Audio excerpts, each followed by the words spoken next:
Our next guest is back for his third visit on the 2 Mutts podcast. He played over 1,100 games in the NHL and played 71 games in the playoffs. We like to welcome back Jason Chimera to the 2 Mutts podcast. Chimera, how's it going? Pretty good. Thanks for having me, guys. It's always good to be on this podcast for sure. Yeah, no, we appreciate it. I even got my hoodie. I Yeah. see that. Yeah, perfect. represent Name the on the hoodie. side. Yeah, Yeah. Love it. Look at this. Love it. This is NHL style. It is. Yeah, no, exactly. Yeah. So it's What a league. turned out perfect. Yeah, what a league. Yeah. Exactly. So how are things going? What's new and exciting in your guys' world? If there is anything. Nothing really exciting with all this COVID stuff. You're trying to get just kind of survive. Both kids are at home online, so my wife's working at the hospital, so I'm the teacher, which is pretty bad because they're asking me what to do for their work, and I'm like, I don't know, I can't help you. I can't help you. It's my daughter's like, well, it's grade 5. I'm like, I don't know. But yeah, but everything's good. We're good. Yeah, my son got vaccinated the other day, so it's pretty cool for him to do that for the older people and just the community. So it's awesome. Nice. That's good. Yeah.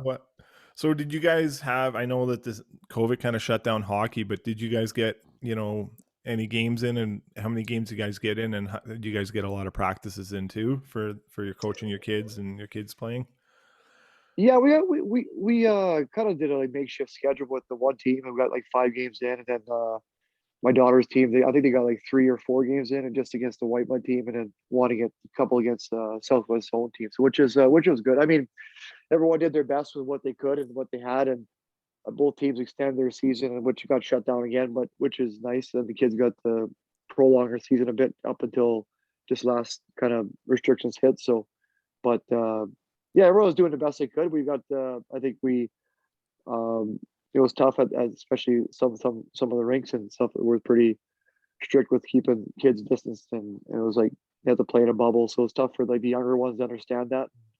They didn't really know what to think because there was no games, and they couldn't understand there's no games coming up. There's like, geez, this sucks. Yeah. So it was tough keeping them on board, but all in all, it was everyone made the best of it, which is good. Yeah, well, that's good. And any plans for the summer? You guys have any skills camps going on for the kids in your guys' program? You know what? I like the kids to have their summer and do their own thing. I'm not a big hockey guy in the summer. I like to get out, mountain bike, and just kind of maybe play some street hockey, that kind of stuff, and do other sports like soccer. My daughter plays soccer or golf and stuff like that. I'm a big believer in you need a break to get back excited. I think pros even need a break when NHL played. I know I took a long time off. I didn't touch the skates until August hit again. So you needed a break from it, just kind of the mental grind from it. I think it's even kids, it wears on kids, especially you don't realize, but I think it does. So I think it's good for them to take a break. Yeah, exactly. Did that start at a young age for you, even before you made it to the NHL, Chimera? Do you know what? My parent, so spring hockey was never really a thing. And I played 1 year with it was the Northern Alberta All Stars. We were going to Vancouver, and I made that team. And I know it was pretty expensive at the time for my parents, and that was the last time we did it because they feasibly couldn't make it work, and it was just like, and it was a summer of me, which was nice. But then all my siblings got dragged into it too, so it was just like, they're like, this sucks. My summer got wrecked with you. Fuck that. Get it out. Yeah. So but I think there was a kind of a takeover. My whole family said, no way, they're not doing this anymore. So my brother and sister were like, screw this, we need a summer too. So yeah, exactly. So what was your thoughts on the NHL season? Obviously they were able to kind of get this off with the 56 games, but overall, what were your thoughts on this year?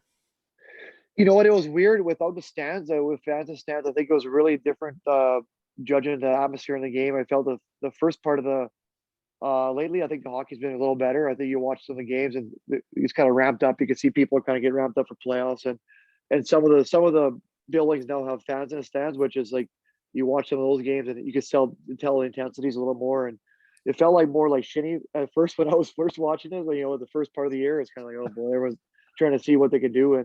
But I think as the season went on, and I know watching those Montreal Edmonton games were awesome to watch. I think that was awesome hockey. I think it was only a prelude to what the Stanley Cup playoffs are. I think and those guys are all pros. They know what it's about, and you don't need fans in stands, but it certainly helps when playoff time comes around. So it was a different season overall, but it was I thought everyone, relatively unscathed, which is most important part. I think for most part, except for Vancouver Canucks, everyone's pretty healthy throughout the whole thing, which is a good thing. I think it shows the protocols they had in place were pretty good, and they worked pretty good.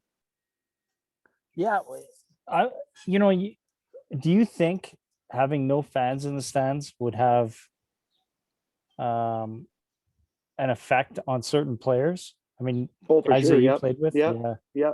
I know as like a third line. I played up and down lineup. I played anywhere from second to fourth Yeah, line. But you were, yeah. when you played fourth line, you were those guys, energy guys. You go and not that there's much hitting anymore. That's the only thing I hate. There's no much. But you would hear the glass Yeah, ring, and then yeah. the You crowd hear would the go glass nuts, right? break, and Yeah. people are pumped up, and you get a standing ovation when he went off. They went off the ice where you hit like three guys in a shift. You get a standing ovation from some grounds, which is awesome. I think that. Yeah.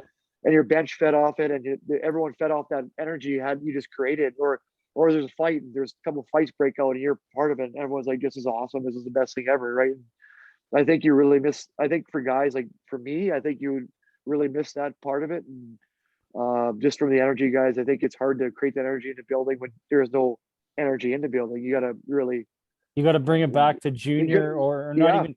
You got to bring it back to minor hockey where they're minor hockey, yeah, you're banging even and the minor hockey, bench is going nuts, right? even minor hockey had that better You got crowds for parents, teams. right? Exactly. Yeah. But yeah, where the bench is going nuts, and you heard snippets of that throughout the year, just with the with camera and the way it would go, but you would Well, hear it, and the and bench even would if you go look at nuts.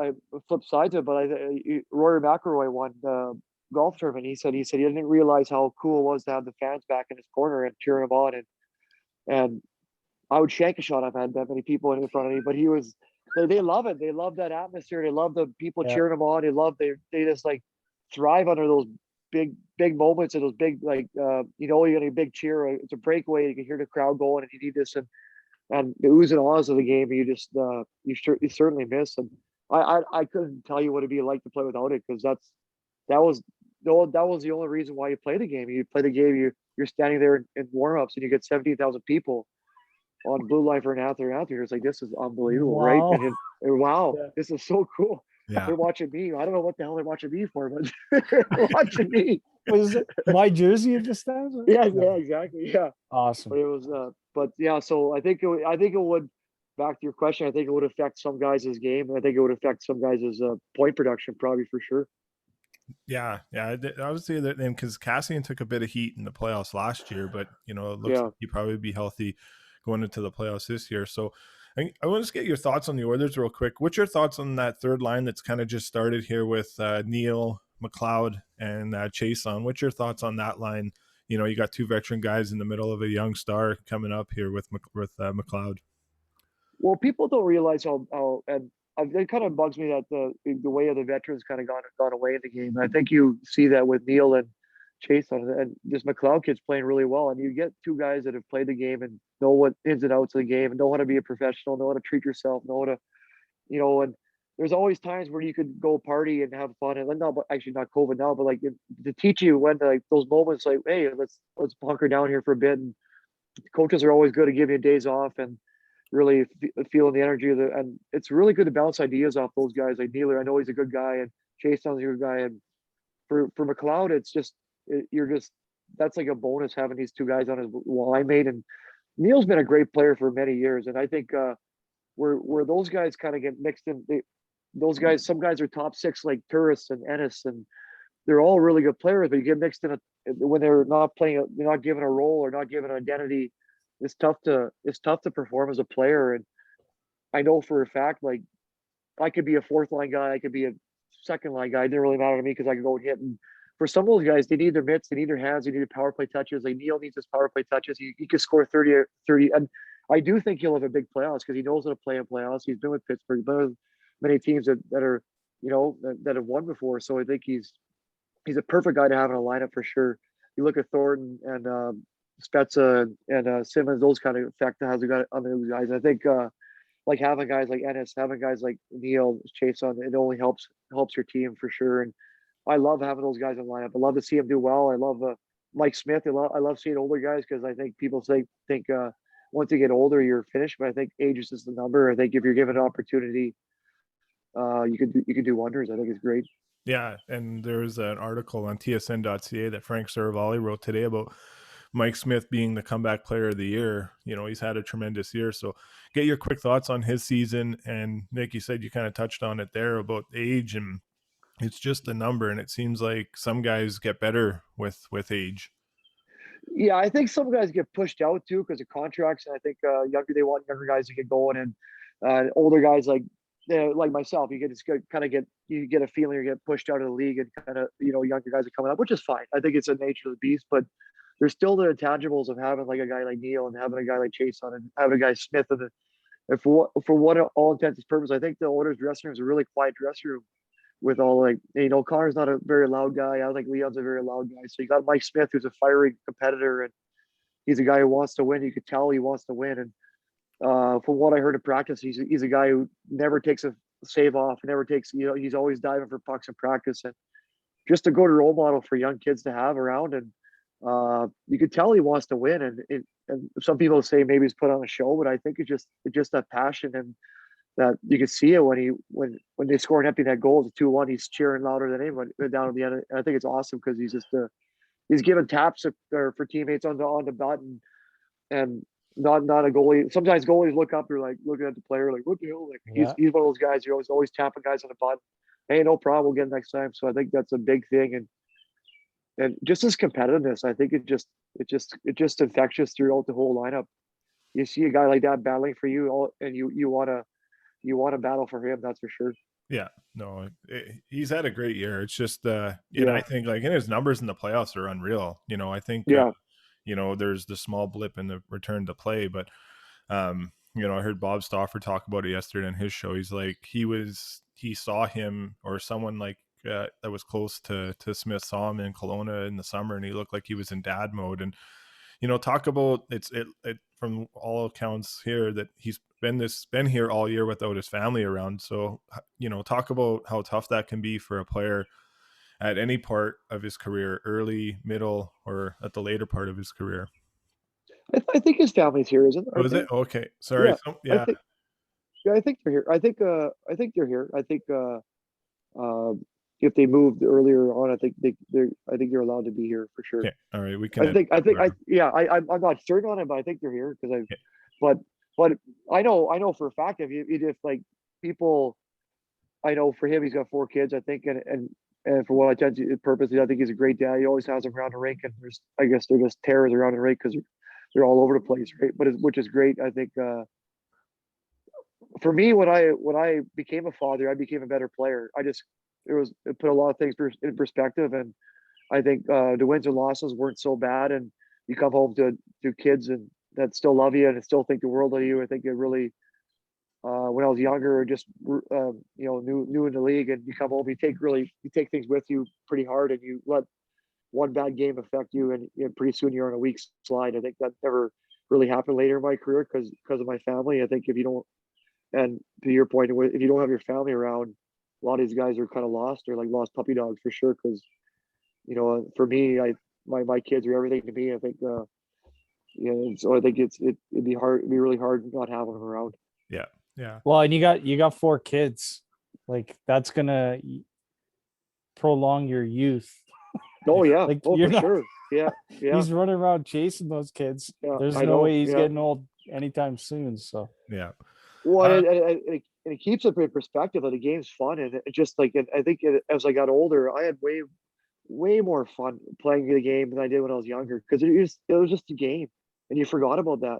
I forgot about till my kids started playing the game, and I watched them just on the ice, like laughing and scoring goal, falling down, laughing, and you're just like, this is unbelievable. And you forget that along the way. It's a game, and after that, I never had a bad day in NHL. There was never a bad day, but I definitely had a lot more fun, like when I started a family and I had some kids, for sure. I think the game became, I get what you're saying. Yeah. perspective was a whole new thing. It was awesome. Yeah, no, and it was an interesting something I wanted to ask because I never really asked that to anyone. Like I work out of town, I work in BC for 14 days and I come home for 7. So I don't have kids, but I see the people that have, and I see it kind of takes a toll. But to kind of go through a full season like some of these players have, I know that Derek Stepan, when he was in Ottawa, when he got traded there at the start of the year, he just had a kid. And then he got traded to Ottawa, and then Erica Branson, same thing happened to him. He just had their first kid, and he got traded to the Predators. So it's something I wanted to ask a player about. But there's something you touched on earlier, and I want to kind of go back to that. Is why do you think players that towards later in their career are getting kind of pushed out of the league? I know it's kind of there's a lot of ways that we can think why that is because contracts are cheaper, but a cheaper player, but do you think that like there's a way of fixing that going forward if you maybe move down the term of a contract where guys aren't getting bought out, where they're eating up cap space? I just kind of wonder what you think on that. Well, I know for a lot of guys, I know myself too. I was hoping to sign with the Oilers in my last part of my career. It never kind of worked out, but I was willing to take league minimum. I just wanted to play. I just wanted to be part of the team and help them out. And I think for like it's not going to be a cap hit, and I think a GM's got to value that, or owners got to value that presence in your dressing room. They got to value that leadership and the mentorship and all that stuff. And it's almost like a built-in psychiatrist for these kids to bounce ideas off. I think it's great to have you don't have to have obviously like when I hit the NHL as Ethan Moreau, Jason Smith, Steve Stais, and Mike Greer, Todd Marchand, all these older guys that just helped me out so much and taught me how to be a pro. And I couldn't believe how hard they worked out in the gym. I was like, holy crap, these guys are like in here, and they're in here 2 hours after practice. And I was like, holy smoke, this is awesome. And it's like, so you learn this stuff from these guys, and George is on the team, and all these guys are so nice to me and just like took me under the wing and taught me a bunch of stuff. And just like, and those are things that are so invaluable that's kind of got lost. And I think now you see that's what a tough guy, like the tough guy role is gone. But the tough guys were the best teammates. They were the best teammates because they would go out there and fight for you. They wouldn't ask for anything. They played 2 minutes a night. If someone needed to get beat up, they go out there and fight. The toughest job in the world, but they just loved it. They're the happiest guys. And you have these guys in your team. It just, to me, it's a no-brainer because now you got, not that I'm like the game is faster and better than it ever has been. And I think there's parts of the game that are not as good as it was for sure. I think there's lots of the old style game which I hope they bring back and more of, but it's kind of gone by the wayside. But the fourth line's full of like rookies now. It's like full of young guys, and before it was full of like veterans that are willing to play the 8 minutes. And what I find with these young guys, they come up and they don't want to play 8 minutes a night. They don't want to play the 10 minutes a night. They want to play their power play. They want to get their penalty kill. They want to get the cookies. They want to get all this stuff. But the veteran that's been around a long time, it like says, "Well, shit, I'll play 7 minutes a night." And so I think that's where because they'll play 7 minutes. They'll play 7 minutes hard as anybody. Yeah. Because they're just happy to be in the league. They're loving life. You're still in the NHL. You're 37, 38. You're still in the NHL, and you're having more fun than you ever had. I think that's when you get guys that are willing to play those minutes that young guys aren't. They're just not. They don't want to play the minutes. And I've been on the bench where it causes like a crap storm because all these guys are pouting on the bench because they're sitting on the bench, and you're just like, holy smoke, kid, like wake up! Like I told some kids on the bench, like wake up, guys. You're in the NHL. Like you'd have told your 12-year-old self you're gonna play any 8 minutes in the NHL at 20. You'd be like, oh, this sucks. No, you'd be like, fuck, this is the best thing ever. Yeah. like it's just they lose reality of where they're at, and and it's like no one's willing to work for it. Everyone wants a freebie. Everyone wants their power play. But guess what? You got Connor McDavid, you got Draisaitl playing a full 2 minutes. Like, where are you going to fit in, kid? So let's start blocking shots. Let's start hitting. Let's start fighting. Let's start doing the little stuff and earn your way up there. How about that? And that's sneak over to the PK for one. Sneak over to PK for a bit. Learn those roles and honestly, playing the PK makes you a better power play guy because you understand the routes, you understand their sticks, you understand where to put them, and where what PK guys are thinking. Now you where become the a better puck goes. Yeah. now you become a better power play guy because of it. And I just think that's kind of rambling on here, but I just think that's when the older guys you get those older guys and they're willing to do those stuff, and the young guys just aren't. Yeah. And you gotta you gotta have a GM or owners that guys that value that.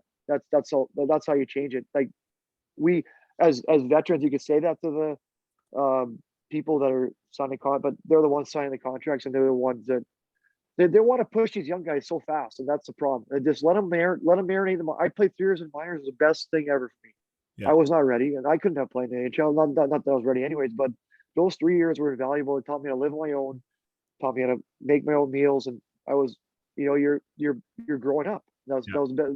So I think that's the biggest thing. I think you can't And rush these kids. but that's part of being a professional as well, is Absolutely, learning yeah. those intangibles, right? Yeah. And And that's where those like guys like went to, and you go to the when I went to the H, I got like guys like Brian Swanson, and I was living with Fernando Bizzani, and guys that you're just learning the stuff on your own. You got some older guys like Sean Selmser on a team, and Ryan Rizador, and then Lane Nazardine from he was a coach in New Jersey there, and he was the best guy ever. So you learn from all these older guys and how to be a pro and how to get on, and you go to the NHL and learn, holy smokes, these guys are even a better pros than these AHL guys. Yeah. And so I think there's so many lessons to be learned along the way that you kind of get lost by rushing kids up and playing on the fourth line where they don't want to be. Yeah, no, it's very well said. It's something I've always thought about too, because I've always kind of, like I'm a Leaf fan, so I'll take the heat whenever people can chirp me about it. But like you hit on it earlier, you got the Simmons who's on a cheaper deal, and then Spezza, and and Thornton, and you're still seeing a little bit of it, but I think it needs to happen a whole lot more. Like Patrick Marleau has been doing it for a few years now, but But you see these guys, they're having the best time ever. They are. Spezza, Thornton, and Simmons, they're laughing, they're joking around, they're loving it. They're like, they think it's the best thing ever. All they want to do is win. Yeah, that's it. Yeah, and that's whatever they can help out, they can help out. Yeah, go ahead. Sorry.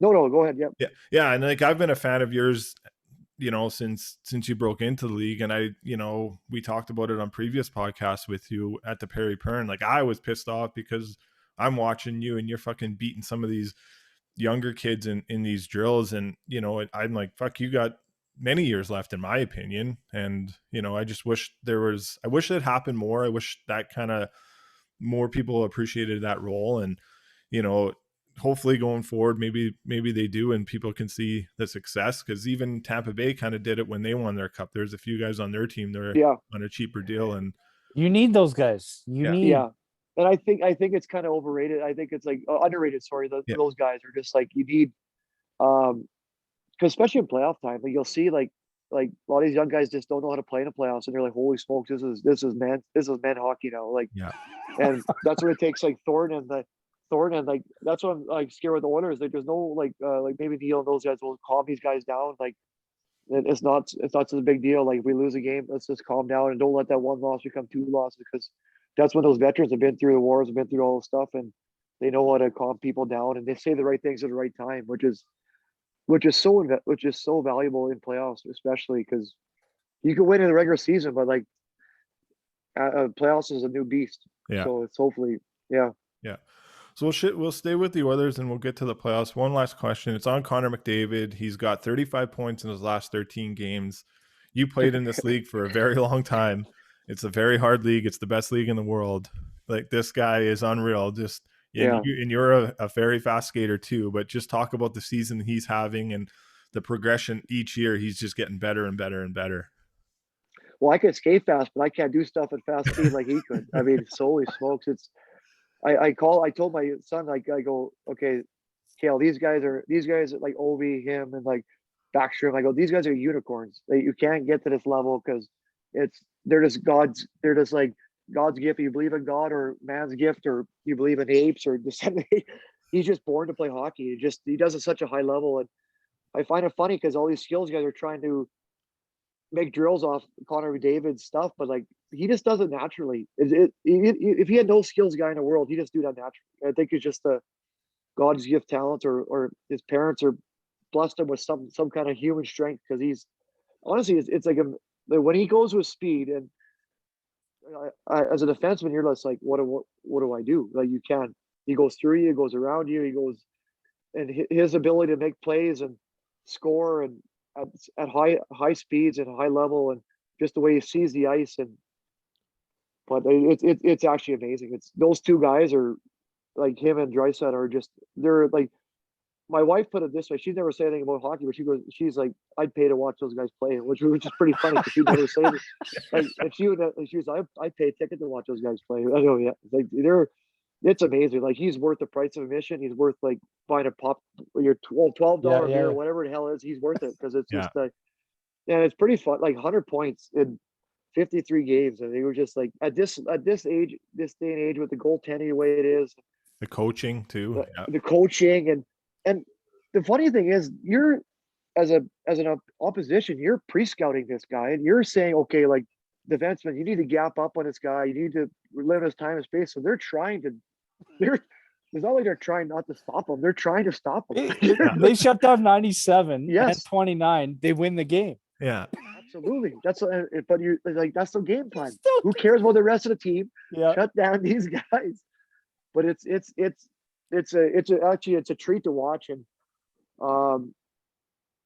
you know what the funny thing? I think Connor's all around game has still got a lot to be desired, but he's just elite level. I mean, his defensive game's got a lot better this year. I feel like he's playing both sides of the puck a little better. Him and Draisaitl, which is crucial when it comes to playoff time because you know the checking is going to get tightened up and the calls are going to get loosened up and there's not going to be as many calls of the ticky tacky hooking and stuff. But like he's just he's at another level and just it's when you're playing hockey and you're sitting on the bench and you're like, holy smoke. I remember when we were talking like Joe Ward and we're talking about with Backstrom and Ovi and Joel leaned over. He goes, "Can you believe we got a seat in the house to watch this shit?" I'm like, I know, this is unbelievable. Was it that good? Because you know, as Edmonton fan, we didn't. You know, we watched highlights and hope we would see Chimera on there. But was it that good? It was. Well, you're just like it's like some of these guys you watch, you're just like, holy, this is unbelievable. And you can never get that level, which is scary. And I was a good hockey player. I obviously played 1,100 games, but to get to those guys' level was like stuff they did in practice was just you could try it over and over and you could never. It's like holy, the way Backstrom sauced the puck and it was just like flat. He was like every time. McDavid, the way McDavid comes down with speed and he doesn't look like the one pass I think he was a couple of games back where he was going and he passed the Draisaitl way back by the blue line. Draisaitl like one time and in. Yeah, it was good for the Leafs. At full speed, he took a peek to see where he was at the red line and made a back pass, zipped on his tape. Like people don't understand how hard that is to pass it on the not just on a tape, but in the wheelhouse, like into where a guy could one time it and not just like fumble it. But he's just like it was like. That was like when Ovi and Backstrom used to play a leader, like, oh Jesus, this would be bad passing today. But like to play with honestly to be on the bench with Connor McDavid, you'd be like, oh, this is the treat.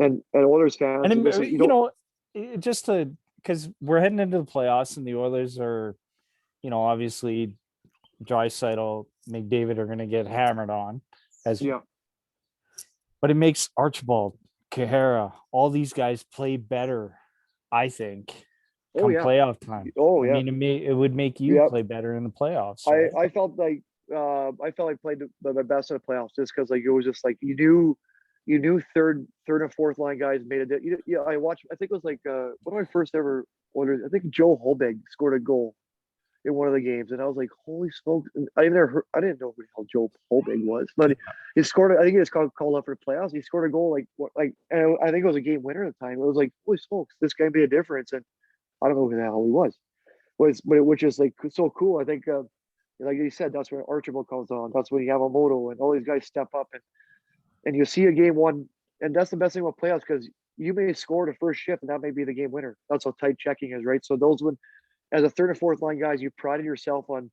I know, like me, I come back to me and Joel because he's a good buddy of mine. But we always pride ourselves. Hey, we got to make an impact on this game. We got to somehow, because you're gonna especially when you're at the way rink, they're gonna put the best players up against McDavid and Draisaitl, and if I was on the other team, I just say I don't care what you do, you hammer those guys every time you get a chance. Hammer them, hammer them. Go out of your way to hammer them. I don't care if you take a penalty, hammer them. Like just like make your life difficult. Yeah. And that's when you like. That's when you, Manny. That's when you said that, like those guys are so important. That's why it's so like you see like Kara score a big overtime goal in playoffs, and this lifts your team. It's just and that's when your depth is so huge in playoffs. And like hopefully those guys come to play, and hopefully they realize the opportunity they have, because Connor McDavid and Draisaitl's ice will be a little bit limited, but then you sneak under the radar because you're kind of Yep. not.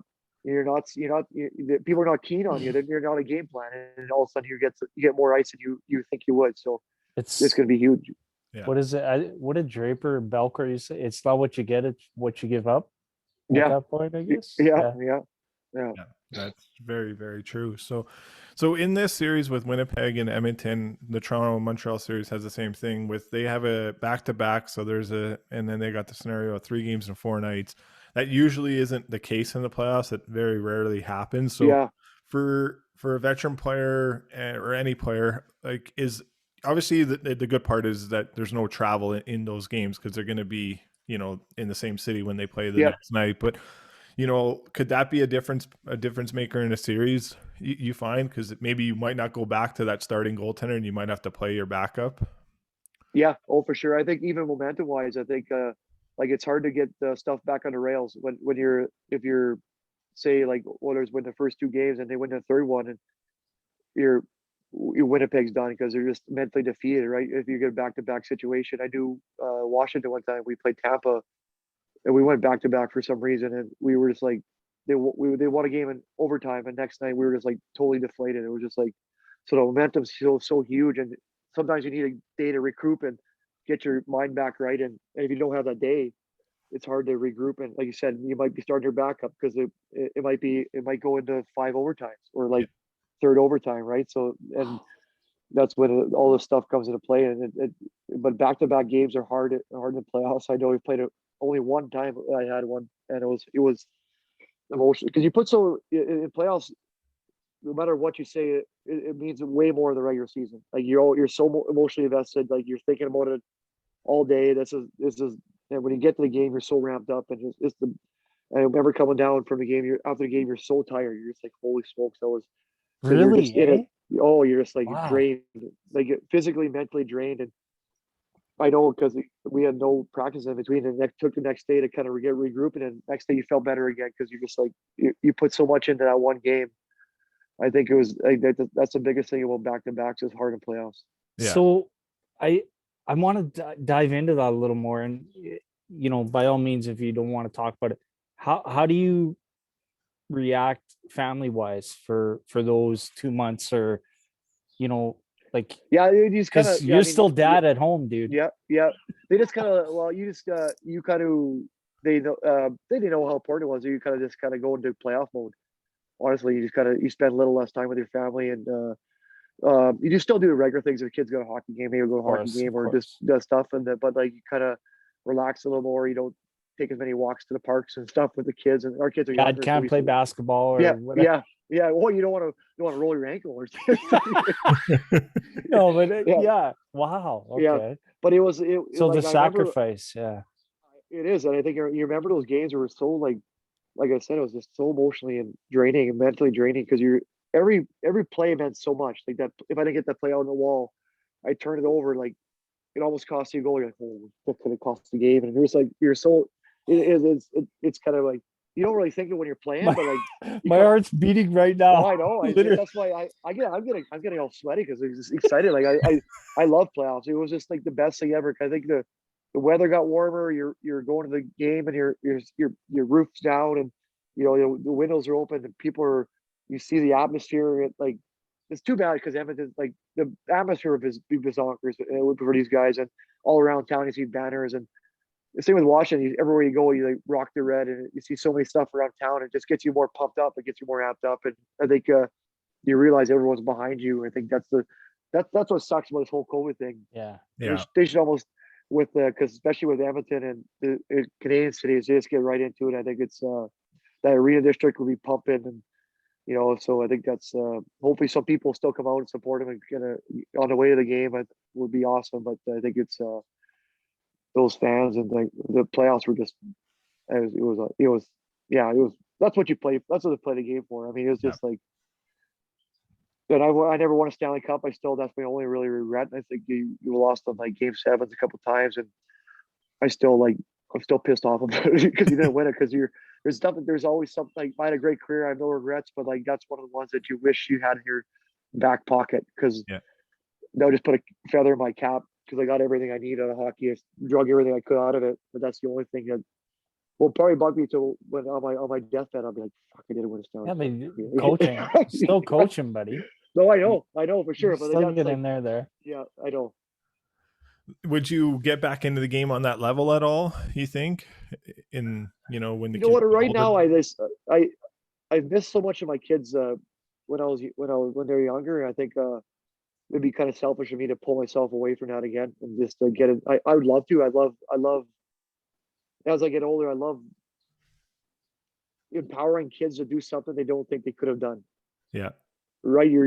That's what coaching's all about. When a kid gets something and they're like, they come back to the bench and they're like, and it's like kind of aha moment, which is so cool for me. And as a coach, that's what you coach for, right? You coach for those things, and you coach for a kid to score a goal, hasn't scored a goal in 20 games, and he's kind of the bottom end of the team, and he scores a goal, and everyone's so pumped up for him. That's what it's all about, for sure. Yeah. So, but yeah, I think yeah. I'd be definitely interested in that. I love helping kids out. That's all. I've lived my dream for sure, and I want to help other people realize that dream, because I think it's the best thing in the world to play hockey. I've got everything I owe my life is to hockey. I think so. It'd be selfish of me not to give back and help other people realize that too. Yeah, obviously the window is never going to be closed on that. So time, If you won the cup, Chimera, where would it come back to Millwoods? Oh, for sure. Yeah. Oh, yeah. Michael's Park. Oh, for sure. Yeah. I was thinking where I go. I always go like the rec center, have like a big rent the like a parking lot out and do something there, like a big party there. So yeah, for sure. I think you always go back to your grassroots, where you played, and and like we were talking about before. Mill was the best place to grow up and play hockey, and that was the first thing. You're always thinking. When you get to playoffs, that's what you always think. Where am I going to put the cup? Yeah. Where am Who am I I going going to to thank? I can how am I imagine. gonna do this? Who am I gonna take it? So, but it's right. it's one of those things. You Not to rub salt in the wound or anything. No, for sure. No, it's there's no salt. Yeah, as soon as you hit playoffs, you always think about stuff, and you're always like, where would if we won, where would I take it? How would you do it? It's pretty incredible. It's pretty funny you mentioned that. Yeah. We'll go with the theme. So obviously, I think we're going to pick here the Oilers to win that, and we'll just kind of stick with the teams that you played with. We'll shift gears to the Islanders. Thoughts on the season that the Islanders have, and we'll move to the Caps. But what did you think of the season they had? Yeah, with all those guys on the team were probably some of the most unselfish guys I played with. They all really cared about each other, and it was really one of those teams that really bonded quickly. I think everyone, like, coming to the rink was a lot of fun there. I think everyone really got along and hung out off the rink, and when we went out for dinner on the road, we had like 15 people. It was like crazy. So it was like, and other people had the family in town. So it was one of those teams where everyone liked each other, everyone got along, and Brock Nelson, Anders Lee, Clutterbuck, and Kazikas, all those guys they're still there. Nicoletti, and really, really solid human beings and good guys, and you wish the best for those guys for sure, because Matthew Barzal was just starting up when I was there, and really, really good dudes, and you wish them the best for sure. And their season was unbelievable for like not having a real star per se. I think they're probably one of the teams that don't really have, like, maybe Barzal becoming one, but yeah, like they're just a team of a bunch of guys who go out there and go get it. They work hard, and even Anders Lee, one of their best players, he's just a guy who works his butt off day in and day out. Just such a good guy, a good leader. Couldn't be a better captain. We have a lot of talks, and when me and him were there, just a solid guy, and you wish him all the best for sure. Yeah. When you first saw Barzal, did you see that he would be the player he is today? And obviously, he's only going to get better. But what was your initial thoughts when you saw him come into camp? Yeah, he was a cocky kid, but not in a bad way. He was cocky kind of in a funny way. He wasn't like cocky, like being like being a dick about it. He was just cocky because he knew he was good. Yeah. And you kind of have to have that. I think playing in the NHL, you gotta know you're good and know you belong. But he had a different aura about him for sure when he skated with the puck and the way he used his edges, the way he sauced the puck, the way he shot, and he's a small guy, but he has a low center of gravity on the ice, and the way he turns and gets in and out of corners, protects the puck, and he just had a different level of motive for sure. You could see that growing, but you definitely could see that when like I said, when you're playing in the league, you see these guys come in and they have something different, and he definitely had something different about him for sure. Yeah. And then we'll shift gears to the Washington Capitals. They're going to have a great series against the Boston Bruins here. Obviously, it gets started on Saturday. I thought they've had a pretty good year. They made bringing in a new coach and Chara being there too. And Bruins get swept. Yeah. So, what was your thoughts on their year? And, I had some fan questions about what's your thoughts on Tom Wilson. I want Tom Wilson on my team every day of the week. So, but So I'll get to Tom Wilson, but yeah, I think they had a great year. I think those guys are, like I said, Ovi and Backstrom. They're the straw that stirs that drink. But they keep on going, and there's really good players, and they added a lot of good players like Hagelin and all the role players like I think Hathaway and those guys. Connor Sheary is a really good player. He's won for sure, and just really good dudes. And Chara, obviously a great leader. They're the case in point. The team gives up on a guy, and it still has a lot left. And he's a good leader, a good guy, and he's one of the guys. And like along with myself, they kept themselves in really good shape, and that's half the battle when you're older. If you want to do the work, you're gonna keep up, and he does the work. I talked to Johnny Boychuk. This guy's a beast. Like he just like in the gym, an hour before the rink in the gym, hour after the rink, and just the guy who really wants to be there. And Kuznetsov, guys like that, and just like really good players and good team. And I think going to Tom Wilson thing, I would have Tom Wilson. He's a good guy, a really good dude, and I don't think should have got suspended for it. That stuff happens all the time. I mean,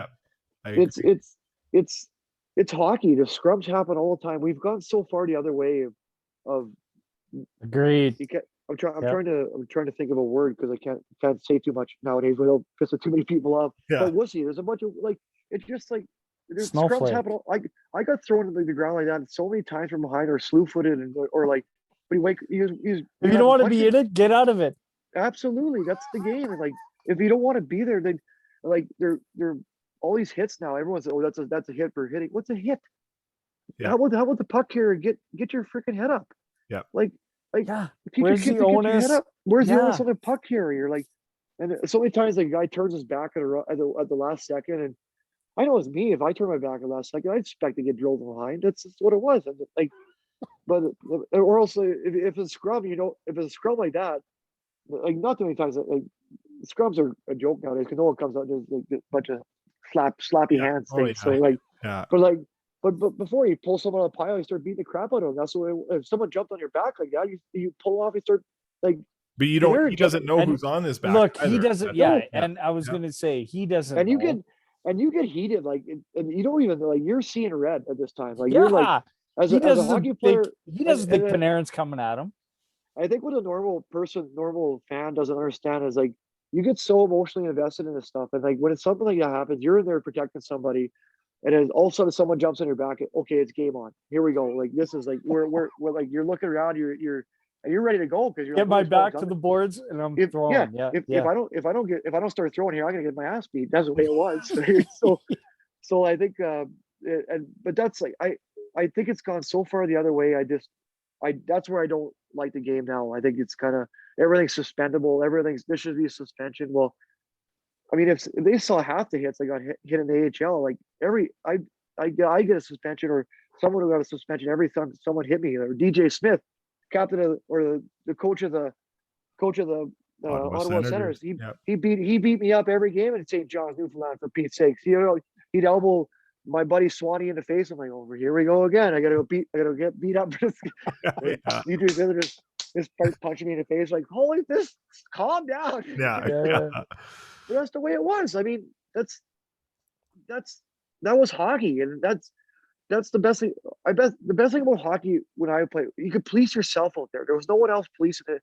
Yeah. If someone did something stupid, I'd be looking out like Chris Simon or someone coming after me, or like those kind of guys. You're like, geez, this is gonna be bad. I better, like, they're gonna kill me if I don't smart up. Yeah. And that's where Clean it up. yeah. So I think that's where hockey's kind of lost me in that way. I think I love the game. I always be a big fan, but that stuff. I mean, people were calling for the guy's head, for Pete's sake. Yeah.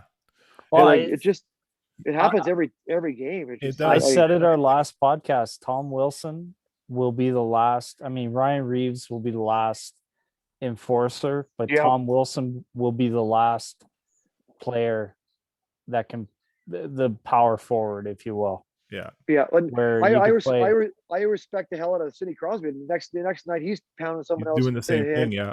and no one's calling for his head. Yeah. And then, Right. McDavid's Right. pushing back too now, right? He did Yeah. that Miller on the Canucks the other night. Just, you're going to come at me, I'm going to come back at you. And, Yeah. well, That's the way it was. Like you take a number, like, oh, okay, this guy got you, like, and sure as crap, if someone else out there who nailed me the day before, or like shit before, I'm taking a number, I'm taking a run on next shift. Like, that's just the way it was. And that's 100%. right. You're just like screw you.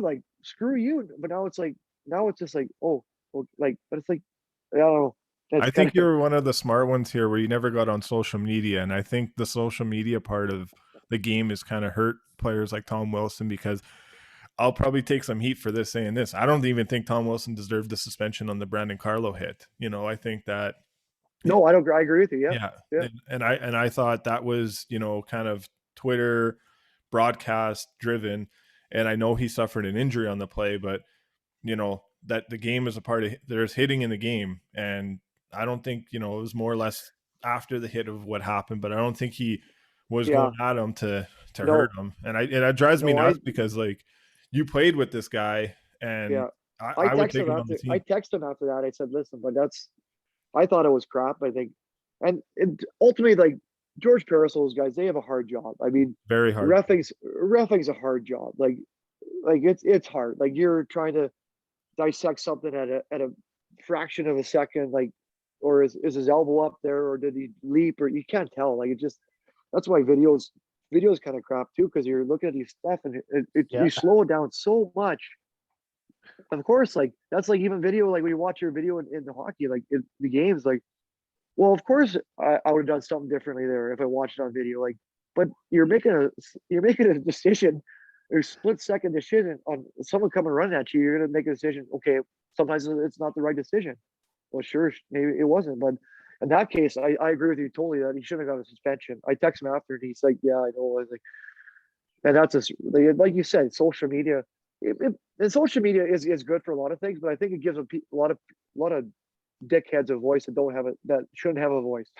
I love it. Yes, it does. Andy lately has just said fuck social media, so I'm done. It's Twitter. Twitter's the cesspool of society. I'm on Instagram. That's it. That's it. And it's just I want to see pics of family and the odd highlight and this, that. That's it. Yep. I don't want to hear your comment about fuck.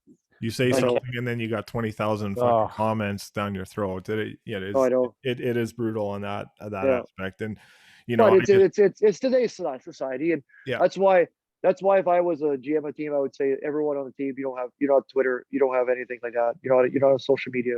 Everything's off. Yeah. If I catch you on it, you're suspended. Yeah. Yeah. Like, because there's no good happens, because, like, nothing. Players have a heart. They have a brain. They read this. They read this shit. They're not dumb. They read the clips. They read people beaking you. And if someone says they don't, they're lying to you for sure. Because and you take it, and all this negative stuff that you don't need to read, that goes in your brain, and maybe like, oh, this guy can't score. He couldn't hit the side of a barn if he tried to hit it with a puck, right? Yeah. The guys don't need to hear that if he hasn't scored in 10 games. Like, they know, like, and you just get off. You should get every player, every athlete for that matter, should get off social media, because I do believe we should have a voice. I do believe that our voice is powerful. We can make a change a lot of different things, but, like, a lot of stuff you got to stay off and Yeah. just kind of. Like that's And what go ahead. There are some stuff that you should comment on, like just like the equality and all that stuff and all that stuff. There's some stuff that you could like, have an educated voice. Don't just spew out stuff that you don't know what you're talking about. Go to sources that are reliable. Don't like, and there's so many people that are not reliable and I don't know. I think the world has gone backwards in that way. Oh, It has, fucking men. Yeah. Chimera. Oh, very Yeah. well, Yeah. very well said. And I think Lou Lamoriello kind of does that with the Islanders. I don't think it's to the point where they're fully off of it, but they're not very active, especially during the year. And even to get a player on a podcast and stuff like that, he has control of that. I know as a Leaf fan, when I think he was a huge part of turning the Leafs around. I don't blame him. Yeah, he didn't let rookies speak in their first year. Like Austin Matthews never did any media before a game or after a game or any intermission interviews. Why do you think that is? Because he knows his reporters are going to try to trip him up and No, I think it's a very, very professional way of going about it. Because obviously 100%. the Yankees do it too. Shave your sideburns with the short hair and the no beard and stuff like that. But when Palmieri got traded, he had to shave. Well, I think beard, right? So. I think teams got to do a better job of like media training, but it's not like how to talk in front of the media, how to like. Right. And I think teams got to do a better job of that because honestly, when you're younger, you don't really know what to say. And you could say something that maybe you regret or that you shouldn't say, but it would get you in trouble. So I think it's a smart play. Like you teach his kids how to be a pro, right? Yeah. That be a bona fide pro, which is like having class, having all this stuff and look like a pro, act like a pro everywhere. Like, Like you're one of the biggest cases for it, right? Look how long you played and you took. Did you know you got PR? You guys do PR training before you break in dub, like the dub. Yeah. But it's just like a little snippet. It's not like you have like a. It's not like I think you should like have like classes. You should go to like a person that actually knows what you're talking about and like teach these kids how to talk to the media, and have them write stuff. And it is which I like write and have like learn that stuff because it's important. Well, now look at the end of the day. You gotta learn how to act on the phone. Yeah, I know. Yeah, what to do on social media, right? Yeah, exactly. So it's a battle with I got a 13 or a 12-year-old and a 9-year-old. It's a battle with my kids. Oh, I know. Yeah. Don't put anything on there that you don't want. Don't pull you. Don't send a dick pic out. Don't send a dick pic out. Yeah, exactly. So true. I'll get you back. So, all right. Well, we'll finish up on that with you. We again appreciate you coming on and Chimera, I love it. Yeah, this was awesome. Blast as always. So now Fids will be a little bit chirped. It's 3 for 3. He's been on 3 times. You've been on 3 times. So this was better, way better. We have to. I'll probably get better ratings than Fids. For sure. 100%. Yeah. Well, he went back down to the States. You're staying home. Get out exactly. Yeah. So, thanks again, and all the best to you and your family during the summer here. Thanks for having me, guys. It's awesome.